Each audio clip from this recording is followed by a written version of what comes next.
welcome to Season 3, Episode 2 of They Walk Among Us, a podcast dedicated to UK true crime. This is part 2 of a 2-part story. Please listen to Season 3, Episode 1 for more details on this case. If you would prefer to listen to our podcast without adverts and 4 days before everyone else, you can for just $3 a month. Head on over to patreon.com/They Walk Among Us for more details. To keep up to date with news on the podcast, you can follow us on our social media accounts. We're on Facebook and Instagram under They Walk Among Us Podcast, or you can follow us on Twitter at TWAU_podcast. Listener caution is advised, as this episode contains adult themes and descriptions that some listeners may find distressing. Ronald Kray, prisoner number 058110. Reginald Kray, prisoner number 058111. Report to the Life Sentencing Review Committee. The Kray twins have been located in Sea Wing, Parkhurst since January 1975 and are both clearly content to remain there for the foreseeable future. Apart from the fact they are both settled and have carved a niche for themselves in the role of godfather, their positions in the inmate hierarchy are less threatened than they would be with the younger emergent gangsters on normal location. Although they have in the past voiced the view that they expect to serve 12 years, they demonstrate some degree of recognition of the reality of their situation by recently updating their estimate to 15 years. Interestingly, it has often been noted that when one brother is to the fore, the other adopts the less dominant role and vice versa. Clearly, both men wield a considerable degree of influence with the wing and continue to be perceived as extremely dangerous, especially Ronald Kray because of the psychotic nature of his mental state. In some respects, I feel Reginald Kray's opportunity to make progress is restricted because of his loyalty to his brother, yet at the same time, I cannot conceive them ever agreeing to go their separate ways. Senior Probation Officer, name redacted, June 8, 1977.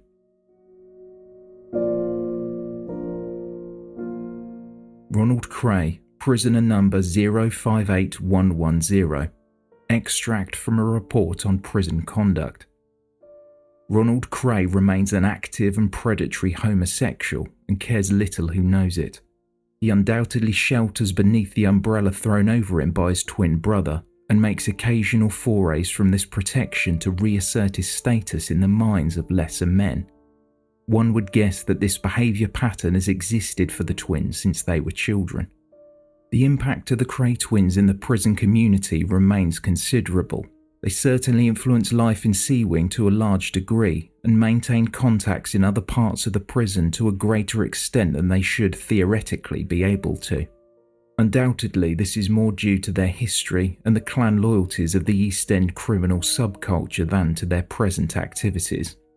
The twins entertain hopes of an eventual transfer to Kingston, but agree that Parkhurst and specifically Sea Wing is the best place for them now. They are happy enough and cause little bother, and I agree with them that they are best left where they are for the next few years. Author redacted, July 20th, 1977. After Reggie Kray's wedding in 1965, Ronnie's mental health continued to decline, and he suffered from both bouts of crippling depression and pathological rages. Ronnie would take medication, but over time his effects wore off. He kept an armoury fully stocked which included 2 Browning machine guns and even attempted to purchase some limpet mines and hand grenades. He was paranoid and convinced everyone was out to get him. It wasn't until the Richardson brothers appeared on the scene Ronnie became laser focused on causing as much carnage as possible.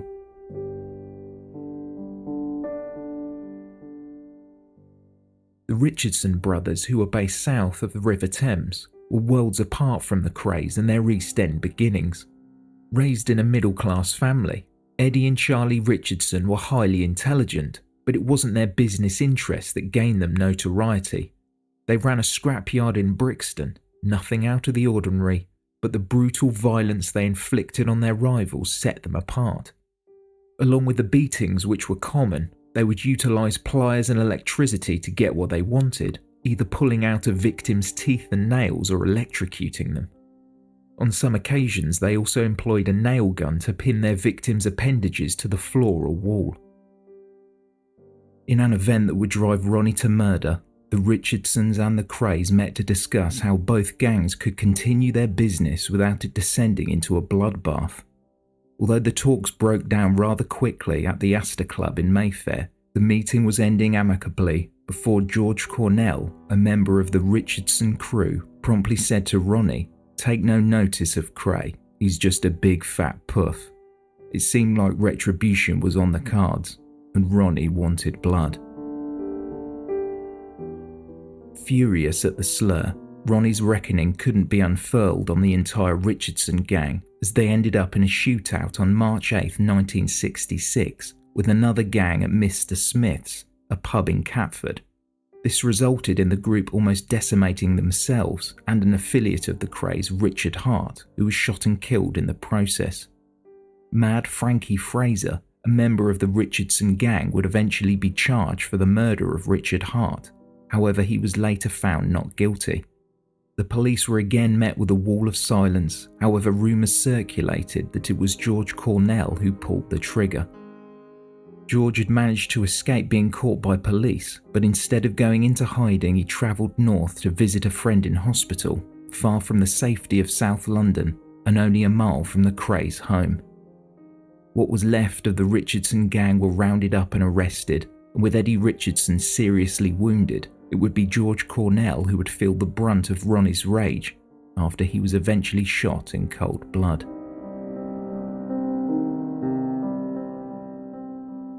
George Cornell, who grew up with the twins in the East End, had spent time behind bars for a number of violent assaults. He had dabbled in blackmail and pornography before falling in love and marrying a woman from South London. Shortly after moving there, he then became the Richardsons' go-to man when they wanted to torture someone for information.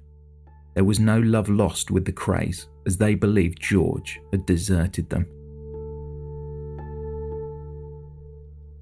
Despite being a popular pub near Mile End Road, the Blind Beggar, a large Victorian building, was almost empty while 38-year-old George Cornell sat at the corner of the bar. Ronnie was informed of his location and so travelled there with his driver John Dixon and his Scottish minder Ian Barry. Ready to prove they were prepared to do whatever it takes to the Richardson gang or any opposition, Ronnie and his minder walked into the pub in Whitechapel on March 9, 1966. They entered about 8:30 p.m. while The Sun Ain't Gonna Shine Anymore by the Walker Brothers was playing on the jukebox. George turned around and reportedly said, "Well, look who's here." Ronnie pointed his 9mm Mauser pistol at George Cornell's head and pulled the trigger. Ian Barry was in shock. He produced a gun and fired a few shots into the ceiling so witnesses would keep their heads down and not be able to get a good look at them. George Cornell held on to life but died at 3 a.m. the next morning in the Royal London Hospital on Whitechapel Road. Even though police arrived shortly after the shooting, not one of the witnesses implicated Ronnie or Ian. The pair drove to a pub at Stoke Newington called the Coach and Horses, where Ronnie scrubbed the gunpowder burns from his hands and burnt his clothes. He would later say of the incident, "I felt fucking marvellous. I have never felt so good, so bloody alive, before or since." Reggie was again the one who had to clean up the mess his brother had created. George Cornell's widow knew that Ronnie was involved and showed up at their mother's flat one night shouting and screaming. She was beside herself and wasn't afraid of the twins. Aware of the attention George's murder had stirred up, Ronnie and Reggie went to Morocco but returned 3 weeks later after things had died down. Arriving back in London to find their protection money was no longer being collected, the brothers needed to do something to raise the morale of their gang, so decided to break out an acquaintance from prison. Some say this was to highlight the prisoner's plight, others believe this was a show of strength on behalf of the Krays to prove they could get anyone out of prison. However, no one truly knows their motives apart from Reggie and Ronnie.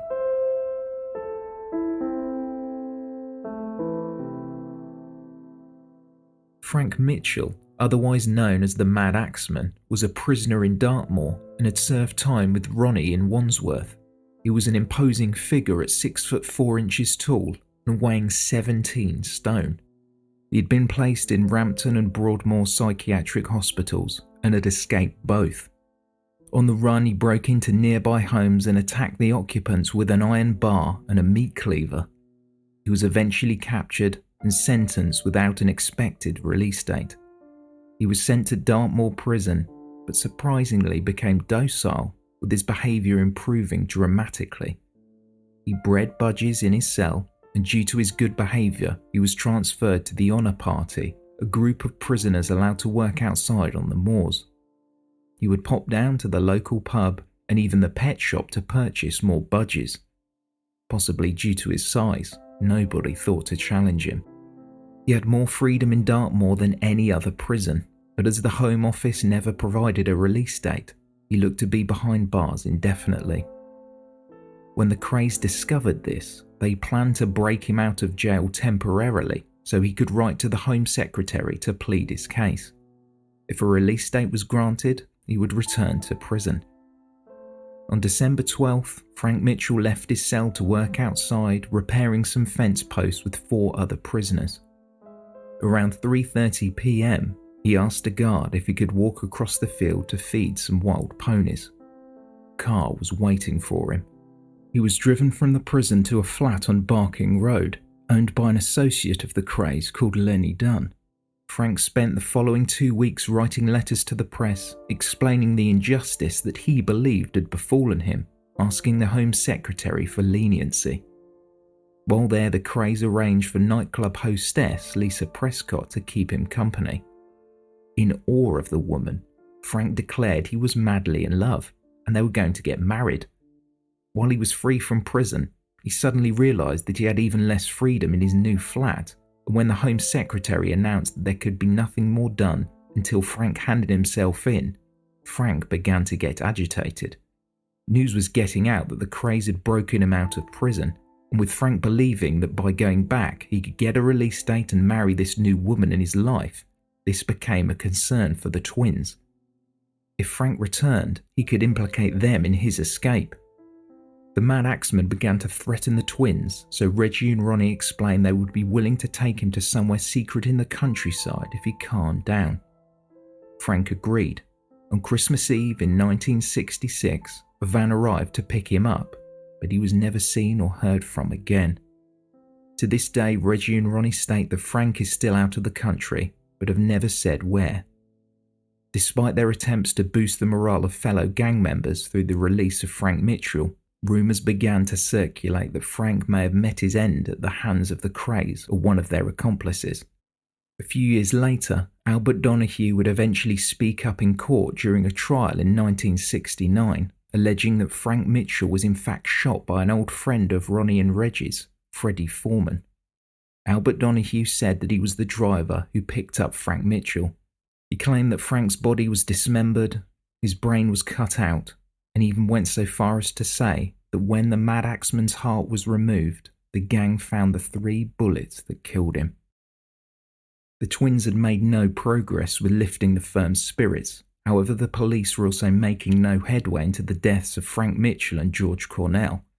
As things seemed to be getting back on track financially for the twins, Reggie's entire universe came crashing down before him. After a few months of marriage, his wife had been struggling with the new restrictions placed upon her. She was given a car but couldn't drive. She was made to stay at home but was always watched by a member of the firm. And though she had a job before the marriage, she wasn't allowed to go back to work. Unable to cope, she returned to her parents, then received treatment for depression. In June 1967, after swallowing a cocktail of drugs, Frances Kray was dead. She was only 23 years old. Although Ronnie had his problems, his mental health issues looked to be somewhat under control. The tables had turned. Now Reggie was on the edge. Devastated by the loss of his wife, Reggie's grief turned to anger and he went off the deep end. He began to drink heavily. He shot 2 men in the legs and attacked another with a knife before slashing their face. Cracks between the 2 brothers began to show. Ronnie would gloat that he was the harder of the 2 as he had killed George Cornell, and he would taunt Reggie that he was going soft. Reggie took the bait. Jack McVitty was also known as Jack the Hat due to the array of headwear which he wore to hide his boldness. Jack struggled with drink and drugs. It was likely this that played some part in him stealing money from the twins. To win back their favour, he was asked to end the life of Leslie Payne, who Ronnie believed had become a police informant. Jack McVitty was provided with an advance and a gun, but failed to go through with the hit, as Leslie Payne wasn't in when Jack paid him a visit. He never killed Leslie Payne or gave the Krays their money back. He was becoming a liability. Ronnie was accusing Reggie of being weak for not taking punitive measures, and shortly after, Jack wandered into the Regency in Hackney with a sawn-off shotgun, threatening the locals. Now something had to be done. Ronnie claimed that he was going to end the life of Jack the Hat, but Reggie was sure he was going to get there first. On October 29, 1967, Reggie spent the evening drinking heavily under the belief that Jack would appear at the Regency later that night. Armed with a revolver, Reggie arrived, however Jack was nowhere to be found. Infuriated, Reggie left the Regency, deciding to entrust the weapon with Anthony Barry, one of the 2 brothers who ran the club. Reggie arrived at a party nearby where Ronnie was disappointed to learn that his brother had been unable to go through with the murder, so, frustrated, he asked Ronnie Hart, the twins' cousin, to head to the Regency to request Anthony Barry bring him the gun. While Ronnie Hart was off on his duties, Ronnie Kray asked Christopher and Tony Lambriano to find Jack McVitty and bring him to a basement flat on Evering Road in Stoke Newington. It wouldn't be long before they returned with Jack in tow, who was expecting to turn up to a party. He was heavily intoxicated and demanded more booze before asking, "Where are all the birds?" An argument erupted and Jack McVitty began fighting with the twins. Ronnie said, "Come on, Jack, stand up like a man." Jack replied, "Yes, but I don't want to die like one," before pleading, "Let's talk then." Reggie and Ronnie let Jack go. As Jack tried to flee up the stairs, he was grabbed by Ronnie, who pulled him back into the room and threw him on the sofa. The 2 began arguing, but Jack was unaware that Reggie was standing behind him. Jack McVitty's life should have ended that moment when Reggie Kray pulled the trigger, but the gun didn't go off. Now realizing that his life was in danger, Jack tried to jump out of a window. His head and shoulders made it, but not the rest of him. His attempt would have worked had it not been for the twins grabbing him by the legs and pulling him back in. Ronnie held Jack's arms behind his back. Jack kept saying, "Leave off, Reg, leave off." As Ronnie said, "Go on, Reg, kill him, Reg." Ronald Bender attempted to fix the gun that hadn't fired, but as it still wouldn't work, he passed Reggie a large carving knife that he had been carrying. Reggie stabbed Jack in the face and stomach before thrusting the blade through his neck numerous times after the victim fell to the ground. Reggie then pushed the knife so hard he impaled Jack to the floor. Jack McVitty had been stabbed more than 50 times. His body was wrapped in a bedspread and taken to a waiting car. The knife and the gun were thrown into a canal on Queensbridge Road. Only the Krays and members of the firm had witnessed the murder, and it was unlikely that anyone would be mentioning the incident to the police other than Jack's widow, who reported him missing. It was said that the Lambriano brothers, along with Ronald Bender, another firm member, attempted to dispose of the body, only for one of them travelling with the corpse to run out of petrol on the way. Unsure of what to do, they dumped the body in a nearby churchyard. The twins eventually heard what they had done and dispatched Freddie Foreman to retrieve the body and dispose of it.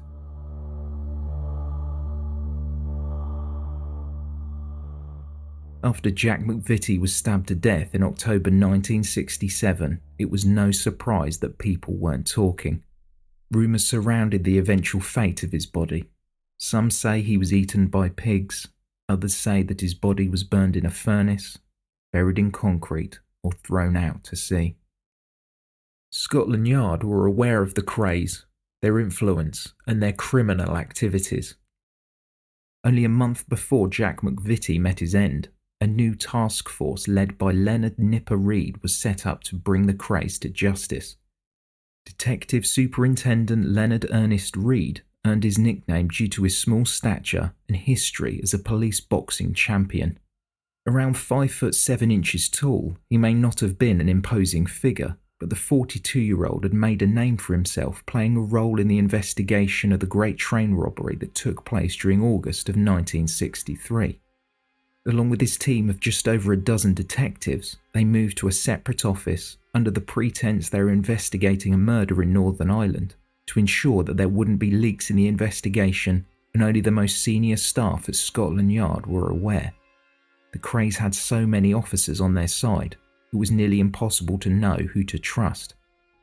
Leonard Reid had been part of the initial investigation into the Krays, but after Ronnie's name came up as the gangster said to be involved with Lord Boothby in 1964, the investigation into the twins was put on hold and none of the evidence gathered could be used.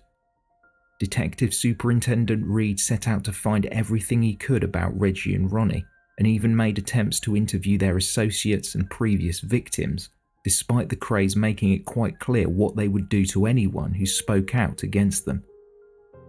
It wouldn't be an underling or someone that orbited the firm that would spill their innermost secrets, but someone who was extraordinarily close to the Krays. Leslie Payne, the Krays' business manager, had spent nearly a month with Leonard Reid, providing information on the brothers and their business connections. Leslie Payne was loyal to the Krays. However, after they mistakenly believed that he was a police informant, they asked Jack McVitty to end his life. Jack's attempt failed, and fearing for his safety, this spurred Leslie Payne to go to the police in December 1967. In a 200-page report written from a hotel room in London, the police had everything they needed, but now they had to prove it. Leonard Reid also spoke to Lenny Hamilton, who had been attacked, branded, and struck with a meat tenderizer by Ronnie. He was only too happy to tell detectives everything that happened. One by one, former members of the Kray gang spoke up and told the detective superintendent about the murders. Even with the precautions the task force undertook, it wasn't long until the Krays were made aware of their investigation, but under the belief they were untouchable, the brothers gave it little thought. They considered the task force to be nothing more than a joke, and Reggie and Ronnie even purchased 2 pythons which they named Gerard and Nipper after the detectives who had worked on the Hideaway court case. In an odd sense of foreboding, the 2 snakes proved impossible to handle, with one being returned to the previous owner and the other escaping. Detective Superintendent Reid had to walk a fine line between discreetly investigating the Krays but ensuring his investigation couldn't be perceived as harassment. After the trial involving the Hideaway Club, Reggie and Ronnie could claim they were being victimised, and all of the work Leonard Reid's team had carried out would be undone.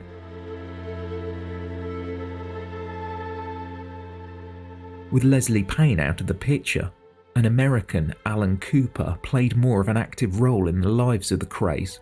He had helped them with the Canadian bonds they'd sold. Through Alan Cooper, the Krays again met with the American Mafia in New York during April 1968. The discussions went well, and Alan Cooper suggested that the Krays should consider helping the Mafia assassinate a Maltese club owner they wanted dead. In a show of strength, they decided they would blow up his car with him inside it. Alan Cooper dispatched an associate, Paul Elvey, to fly to Glasgow to obtain the explosives. The man in question purchased the dynamite. However, as he boarded the plane home, he was arrested and called in for questioning. Leonard Reid soon discovered that Paul Elvey was working for Alan Cooper, so he was also brought in to be questioned. In a strange twist, Alan Cooper was someone that Leonard Reed's supervisors were aware of. He was apparently working for the United States Treasury Department and was attempting to get Reggie and Ronnie arrested on charges of attempted murder. Unable to use the courier, detectives instead decided that Alan Cooper should operate as an informant and the twins would implicate themselves through a recording device that he would have on his person. The Krays had no reason to doubt him, as he had helped them obtain visas so they could travel to America. Informing the brothers that he was now confined to a hospital bed, he invited them for a chat, but as the twins had a gut feeling that something didn't feel quite right, they sent a go-between. Aware that Scotland Yard were watching their every move, the Krays took a step back from their business. Authorities had made little progress on the disappearances of Jack McVitty and George Cornell, and with the Richardsons and their gang out of the picture as they were either in jail or dead, the twins felt they just needed to sit tight. A month later in May, believing the heat was off and wanting to have a night on the town, Ronnie and Reggie and the rest of the firm headed to the Astor Club in Mayfair. They spent the evening drinking and left early the next morning on May 9th, 1968. At 6 a.m, just before they managed to drift off to sleep, the front door of the flat was broken off its hinges and a crowd of armed policemen burst into their parents' home at Braithwaite House in Finsbury. The twins were placed in handcuffs and read their rights. Reggie and Ronnie weren't the only ones being arrested that morning. At the same time, across London's East End, over 100 armed police officers raided over 20 addresses and made numerous arrests for charges including conspiracy to murder, fraud, and assault. There was no evidence linking the brothers to either of the murders at the time, but with the Krays in police custody, maybe others would talk, as this proved they were not untouchable.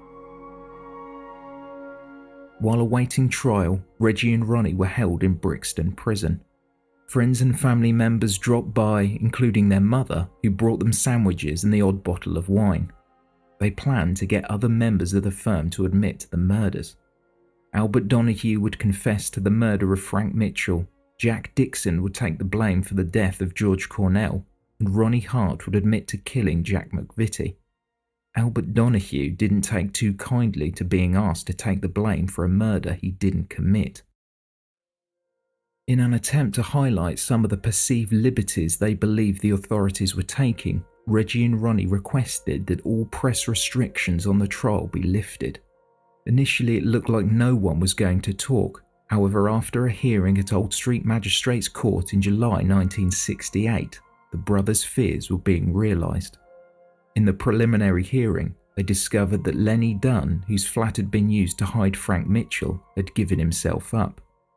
Billy Exley, who helped Frank Mitchell escape from Dartmoor and stood guard during the murder of George Cornell, testified against the twins, along with a barmaid at the Blind Beggar, who had previously received threats to keep her mouth shut, but as the twins were now behind bars, she explained that Ronnie and his minder Ian Barry had been involved. After the hearing, it was decided that the twins would remain in custody for the rest of the year.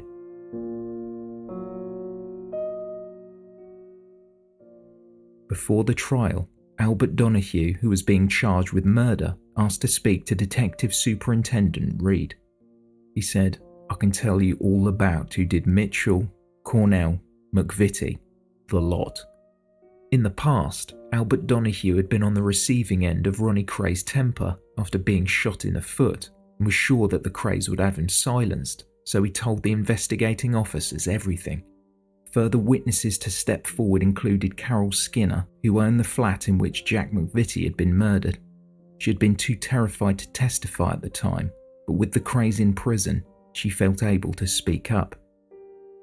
Police managed to locate the gun that had failed to go off before Jack McVitty was murdered, and Ronnie Hart, a member of the firm and distant cousin to the Krays who had witnessed Jack McVitty's murder, was arrested and then gave a full statement about the events of that night. It was decided the case relating to the murder of Frank Mitchell would be tried separately later in the year.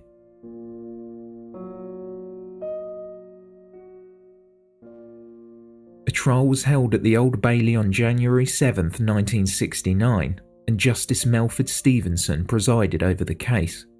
10 men, either members of the firm or direct associates, were charged in connection with the murders of George Cornell and Jack McVitty.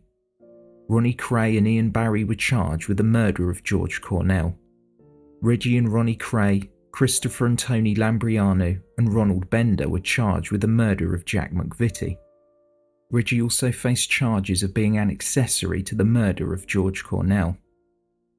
His brother Charlie, along with Freddie Foreman, Cornelius Whitehead, and Anthony Barry, were charged with being an accessory to the death of Jack McVitty.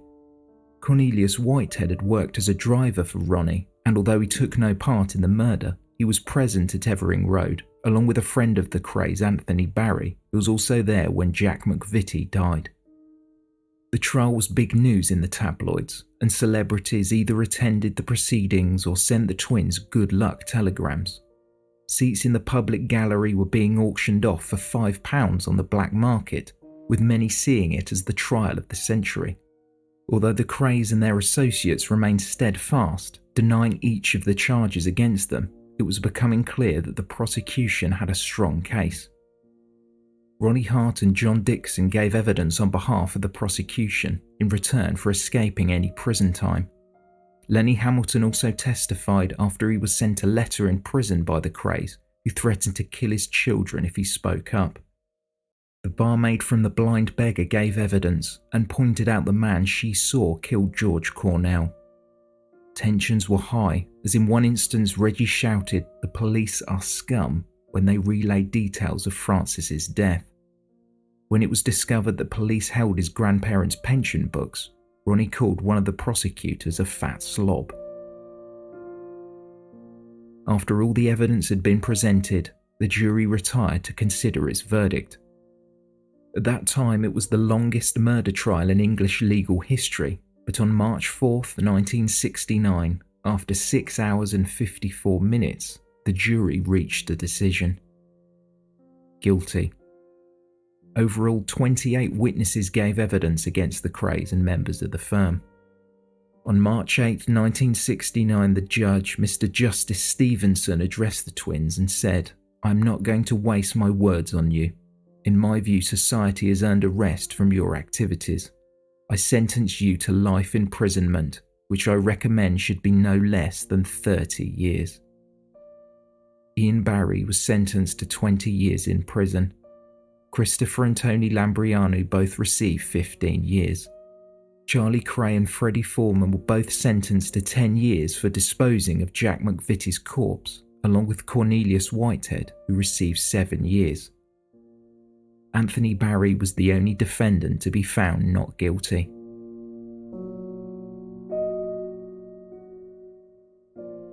On April 15, 1969, a second trial took place for the murder of Frank Mitchell. Although it was a compelling case, no one could say for sure who actually murdered Frank, so the Kray brothers and their associates were found not guilty. The only charge that did stick was that of harbouring a criminal, of which Reggie was found guilty. Further 5 years were added to his sentence, which would run concurrently. The judge ordered that any charges relating to their further criminal conduct lie on file. In his book Respect and a television documentary in 2000, Freddie Foreman would later admit he was the one who shot Frank Mitchell. Despite his admission and after being interviewed by police, no further action was taken.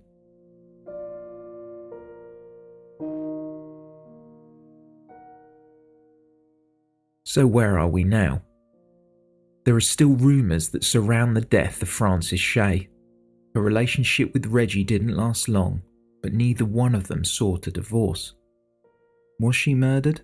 There are many theories about what happened, but one has yet to be proven, aside from the unsubstantiated claims and gossip that fill the corners of internet chat rooms. Leonard Nipper Reid served as National Coordinator of Regional Crime Squads and Assistant Chief Constable in Nottingham before his retirement. He received a Queen's Police Medal for Gallant or Distinguished Service in the police force. He was interviewed and couldn't understand why the Krays had garnered so much attention. These people are suddenly heroes when in fact they were really, really wicked villains. Make no mistake about it. After serving 7 years, Charlie Kray was released from prison in 1975. He protested his innocence, claiming he had nothing to do with the disposal of Jack McVitty's body. In July 1997, he was arrested for conspiracy to smuggle cocaine. He died behind bars on April 4, 2000, and his brother Reggie gave a brief statement to the press after the ceremony. He's the friendliest of people, and I'm sure that everyone gathered here today would like to see everyone more friendly towards each other, more so than ever, because he's a very friendly person. After their sentence, Reggie Kray was sent to Parkhurst on the Isle of Wight, and Ronnie was held in Durham. They remained apart for 3 years. Their mother campaigned continually to have them reunited, and in early April 1972, Ronnie was transferred to Parkhurst. His time there wasn't without incident, as after a number of violent outbursts, he was eventually transferred to Broadmoor Psychiatric Hospital in Berkshire. Without fail, come rain or shine, Violet Kray would visit her boys twice a week until her death in August 1982. The funeral was held in Chingford on August 11th, and both Reggie and Ronnie were permitted to attend. It was the first time the twins had been seen in public for nearly a decade, and a huge crowd of reporters gathered outside as the funeral turned into a media frenzy.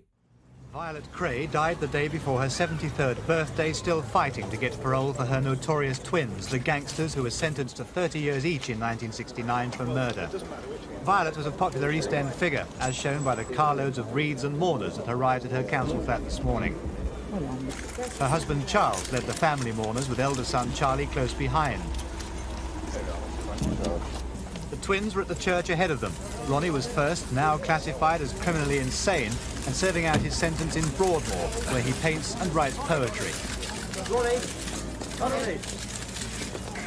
Then came Reggie, also handcuffed from the maximum security wing at Parkhurst, where a few months ago he tried to kill himself.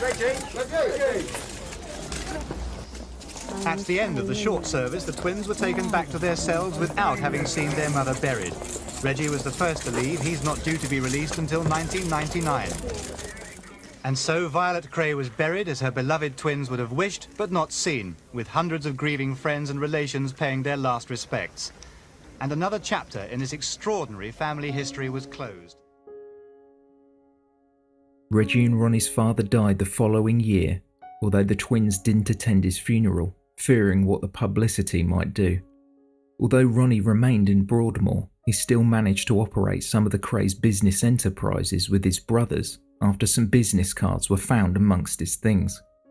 Even with Ronnie in a psychiatric hospital and Reggie in jail, it was believed they were operating a bodyguard protection service called Krays Enterprise with their brother Charlie, who had since been released from prison. Ronnie Kray was married twice while he was hospitalised. The first was to a woman called Elaine Mildner. The couple had developed a relationship after they began writing letters to one another. They split up after only 4 years together in 1989. Ronnie's second marriage was to a woman called Kate Howard in a ceremony at Broadmoor Hospital during November of that same year. But the couple divorced in 1994. Ronnie Kray died a year later, on March 17, 1995, after suffering a heart attack. He was 61 years old. A funeral was held, and Reggie was granted leave to attend. An enormous crowd gathered outside to greet him. After the ceremony, the press briefly spoke to him about his brother. Well, he's a good brother, and he's very loyal, and he's very generous. He had lots of nice ways about him, and I should always remember him with good memories, you know. And I know he's at peace. That's the main thing. You know, he's at peace. So his friends are at peace. So I'm pleased with that. Led on by Frankie Fraser, crowds cheered for Reggie as he left to go back to prison. Cheers for Reg!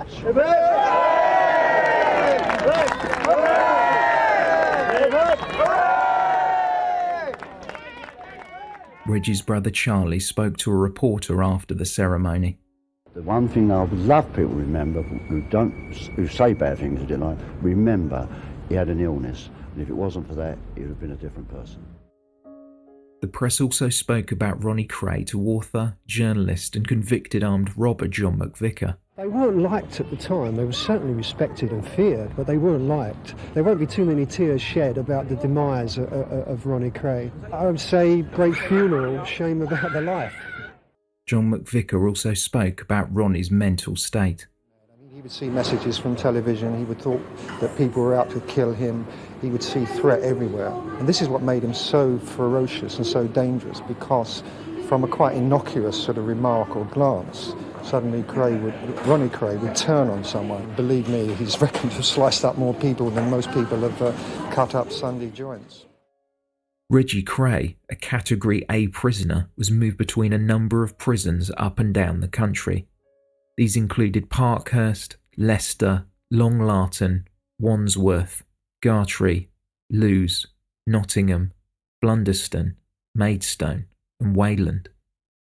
He spent some of his time painting and donated the pictures to charity. While inside, he also found God and became a born-again Christian. He married Roberta Jones in July 1997. Reggie Kray was refused parole during 1998 as the parole board explained he had failed to complete relevant offending behaviour work, failed to undertake a full psychological assessment, and there were concerns that he was manipulative and devious. The board had also explained that he had been drinking alcohol in his cell and had resisted his change to a Category C prisoner. His solicitor said the board's claims were factually incorrect. He said, "In reality, Mr. Kray is unable to resist any prison transfer, as that is a matter solely within the remit of the prison service. He has no disciplinary findings recorded against him in respect of alcohol. He has indicated a willingness to complete any course or any work required of him, and he was assessed by 2 psychiatrists and 2 psychologists specifically for the purpose of this parole review. The concerns that Mr. Kray was manipulative and devious were made without any basis in evidence." After being diagnosed with inoperable cancer, Reggie Kray was released from prison on compassionate grounds during August 2000 and spent the final weeks of his life with his wife Roberta. The Home Office is releasing Reggie Kray on compassionate grounds. His former associates have long campaigned for his freedom. The prison staff are gone from Reggie Kray's bedside at this hospital in Norwich, but for now he will not be returning to his roots in the East End of London to spend his final days. Reggie Kray was last seen in public at his brother Charlie's funeral in April, already marked by the cancer of the bladder, which is now inoperable and which prevents him from being moved. Reginald Kray passed away in his sleep on September 1st, 2000. He was 66 years old. It was the East End funeral that Reggie Kray had planned in his prison cell. Free at last was the message spelled out in flowers, reflecting 31 years served for the murder of a fellow gangster. Many of Kray's friends and former associates were present to make sure everything went to his plan. 6 black horses led the cortege through Bethnal Green, along streets the Krays once ruled with fear, with modern-day EastEnders lining the route to witness the passing of an era. The procession moved onto Valence Road, the birthplace of the Krays story. It was here that the Kray twins, Ronnie and Reggie, their older brother Charlie, were brought up by a doting East End mother.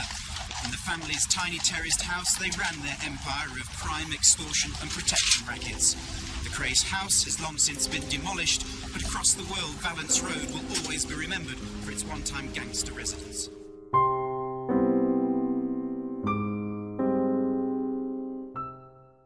Thank you for listening, and special thanks to our Patreon supporters.